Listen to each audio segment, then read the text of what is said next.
अंग्रेजन बहू और बेचारी भूली सास।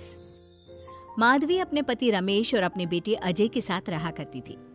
अजय का बचपन से एक ही सपना था कि वो अपनी आगे की पढ़ाई यूएसए में पूरी करे और इसीलिए वो यूएसए पढ़ाई करने के लिए चला जाता है।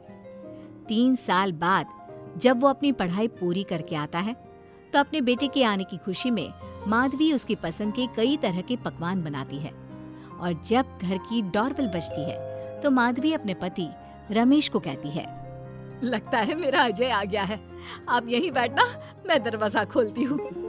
माधवी जल्दी से जाकर दरवाजा खोलती है तो दरवाजे पर अजय के साथ एक लड़की को देखकर वो अजय से पूछती है, ये कौन है बेटा? माँ, ये ग्रेटी है। हम दोनों यूएसए में साथ ही पढ़ते थे और अब ग्रेटी इस घर की बहू है।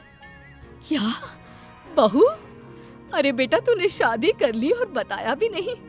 कम से कम अपनी माँ को बता तो देता कि तू अपने साथ इस घर की बहू लेकर आ रहा है। मैं बहू के आने की कुछ तैयारी तो कर लेती। कोई बात नहीं बहू, यही रुक, मैं अभी तेरे लिए पूजा की थाल लेकर आती हूँ। मॉम, आप अपनी ये फॉर्मेलिटीज बाद में पूरी कर लेना। I'm so tired right now. आजा डार्लिंग, अपना रूम कहाँ है? कोई बात नहीं बहू, तुम पहले आराम कर लो, तब तक मैं तुम्हारे लिए चाय बना कर लाती हूँ। ग्रेटी अपनी सास की किसी भी बात का कोई जवाब नहीं देती और अपने रूम में जाकर सो जाती है। कुछ देर बाद माधवी अपने बहू बेटे के लिए चाय नाश्ता लेकर उनके कमरे में जाती है, जहाँ ग्रेटी अपनी सास से कहती है, हाँ चाय, आ चाय। क्या हुआ ग्रेटी? अपनी मॉम को बोलो कि अब ये जब भी हमारे कमरे में आए तो नॉक करके आए। आपसे मैं ऐसा ही करूंगी बहू। वो तो आज ही तुम दोनों आए हो तो मुझे लगा थक गए होंगे, इसलिए जल्दी जल्दी मैं ऐसे ही चाय नाश्ता लेकर आ गई। वो क्या है ना, अजय जब भी बाहर से आता है तो आते ही चाय मांगता है, बस इसीलिए मैं ना ये चाय यहाँ रख देती हूँ, पी लेना, अदरक वाली चाय है। ये बोलकर माधवी वहाँ से जाने लगती है। तभी ग्रेटी अपनी सास से कहती है, जाते हुए अपनी साथ अपनी ये चाय भी ले जाओ, क्योंकि अजय अब चाय नहीं पीता। हाँ माँ, जब से मैं यूएसए गया हूँ तब से मैंने चाय पीनी छोड़ दी है।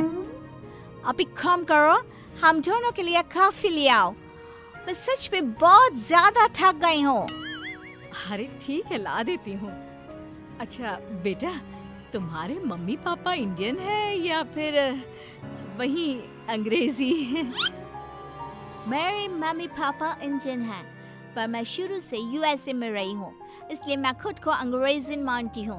वैसे अब जल्दी से जाकर मेरे लिए कॉफी लेकर आओ और मेरे बारे में इतना ज्यादा इंक्वायरी करने का जरूरत नहीं है। अरे हाँ हाँ, अभी लाती हूँ। वैसे बहू, मैं तुम्हें ना इंडिया के सारे तौर तरीके सिखा दूंगी। अरे क्या हुआ, तुम्हारी परवरिश अगर यूएसए में हुई है हाँ तो इंडियन ही ना। आपसे ज्ञान नहीं मांगा है, अब कुछ देर के लिए हम दोनों को अकेला छोड़ दो प्लीज, हाथ छोड़ता है। अपनी बहू की बात सुनकर माधवी वहाँ से चली जाती है। माधवी का उतरा हुआ चेहरा देखकर रमेश माधवी से कहता है, हमने इस नालायक को बाहर पढ़ने के लिए भेजा था और इसने क्या किया, बाहर से अंग्रेजन बहू उठाकर ले आया। माधवी, तुम बहुत भोली हो, पर मैं नहीं। ये लड़की हमारा घर तोड़ देगी, हमसे हमारे अजय को दूर कर देगी। देखा, आते ही कैसे रोब झाड़ रही है, जैसे तुम इस घर की नौकरानी हो। तुम उसको बोलो कि तुम इस घर की मालकिन हो और उसकी सास हो, वो वही करे जो तुम कहोगी।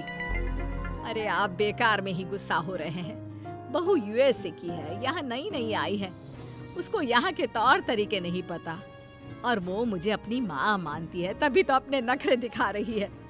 वैसे भी ना बहू बेटी दोनों बराबर ही होती हैं। माधवी, कौन सी बेटी अपनी माँ से ऐसे बात करती है जैसे तुम्हारी बहू कर रही है? मैं बस तुम्हारे कहने पर चुप हूँ, वरना मैं अपने बहू बेटों को आज ही घर से निकाल देता। ये कहकर रमेश वहाँ से चला जाता है। ऐसे ही कुछ दिन बीत जाते हैं और ग्रेटी अपनी बेचारी भोली भाली सास पर अत्याचार करती रहती है।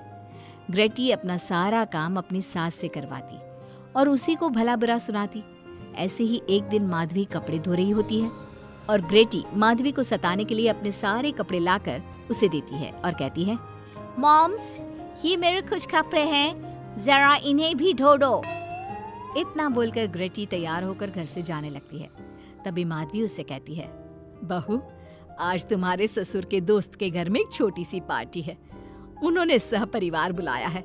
मैं चाहती हूँ कि तुम और अजय भी आज हमारे साथ वहाँ चलो और आज ना साड़ी पहनना। मॉम, अभी मैं क्लब जा रही हूँ। रात को मुझे टाइम मिलेगा तो आपके साथ चली जाऊंगी, पर साड़ी बारी नहीं पहनूंगी। ये कहकर ग्रेटी वहाँ से चली जाती है। शाम हो जाती है। सब ग्रेटी के घर आने का इंतजार करते हैं और इस वजह से कोई भी पार्टी में नहीं जा पाता। इंतजार करते करते रात के 12 बज जाते हैं। 12 बजे रात को ग्रेटी नशे की हालत में जख्मी घर आती है।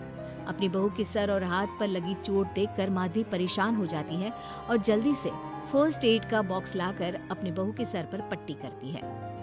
एक माँ की तरह प्यार करते हुए वो अपनी बहू से कहती है, बहू, तुझे चोट कैसे लग गई बेटा?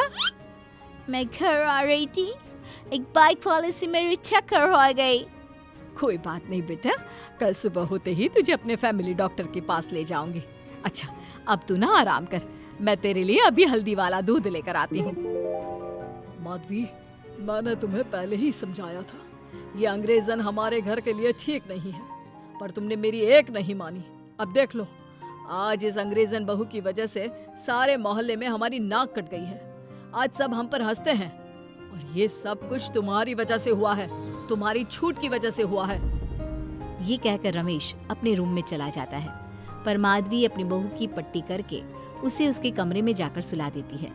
अगले दिन माधवी ग्रेटी को लेकर अपने फैमिली डॉक्टर के पास जाती है, जहां ग्रेटी देखती है कि उस डॉक्टर की बहू ने साड़ी पहनी है और एक संस्कारी बहू की तरह घर में पूजा पाठ करके अपने सास ससुर के पैर छूकर उनका सुबह सुबह आशीर्वाद लेती है।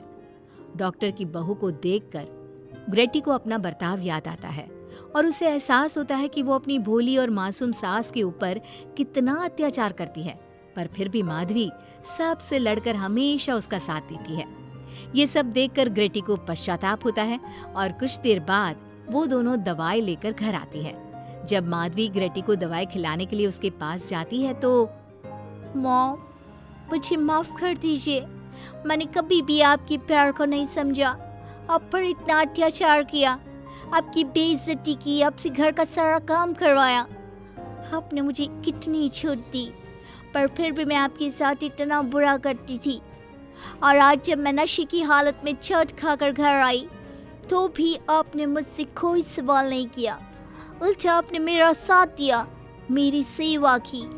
आज जब मैंने डॉक्टर की बहू को देखा घर का काम करते हुए, अपने सास ससुर की सेवा करते हुए, तब जाकर मुझे एहसास हुआ कि मैं कितनी रॉन्ग थी। एक इंडियन होकर भी एक बहू के कर्तव्य से दूर रही और आपके ऊपर अपनी अंग्रेजी का रौब झाड़ती रही। मुझे माफ कर दीजिए सासू माँ।